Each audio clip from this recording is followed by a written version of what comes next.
भाग 6 अभ्यास 3। अध्यक्ष महोदय, मैं आपका कृतज्ञ हूँ कि आपने मुझे इस पर बोलने की आज्ञा दी।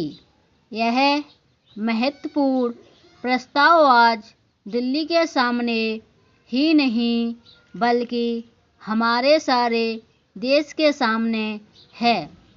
पिछले 2-2.5 साल से बराबर हम इस पर विचार करते आ रहे हैं और यह सोच रहे हैं कि हमारे देश में जो असमानताएं हैं उनको किस प्रकार से दूर किया जाए।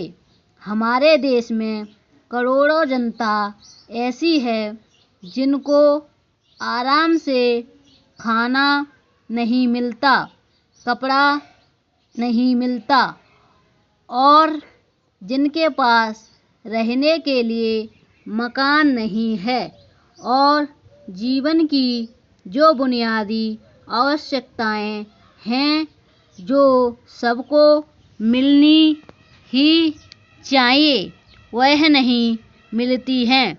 ऐसे लोगों को किस प्रकार से सहायता पहुंचाई जाए, यह प्रश्न आज हमारे सामने है। इस संबंध में जैसा कि माननीय सदस्यों को मालूम होगा कि हमारे देश में जो सबसे मुख्य पार्टी कांग्रेस पार्टी है वह इस प्रकार के आयोजनों को आगे बढ़ा रही है। इस बात पर कई महीनों से विचार हो रहा है।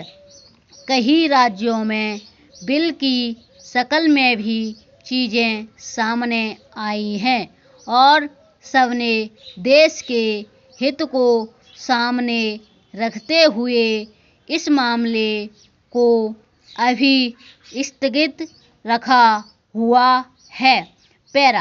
लेकिन सब लोग जानते हैं कि किसी भी देश में अगर सामाजिक न्याय की बुनियाद न डाली जाए तो उस देश की आज़ादी पूरी नहीं मानी जाती है। ऐसी स्थिति में हम इस देश में एक बहुत बड़ा काम करने जा रहे हैं।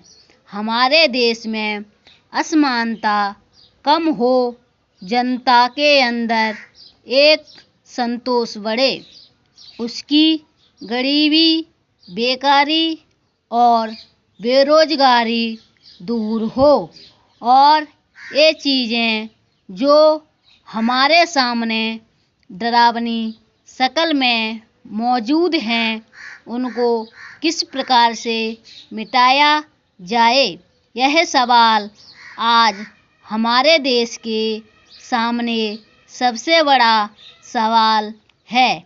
हमारे देश के नेताओं ने यह फैसला किया है कि सारे हिंदुस्तान में अचल संपत्ति के बारे में कोई कानून बनाया जाए जिससे देश के अंदर जो असमानता है वह दूर हो सके और उसको कम किया जा सके।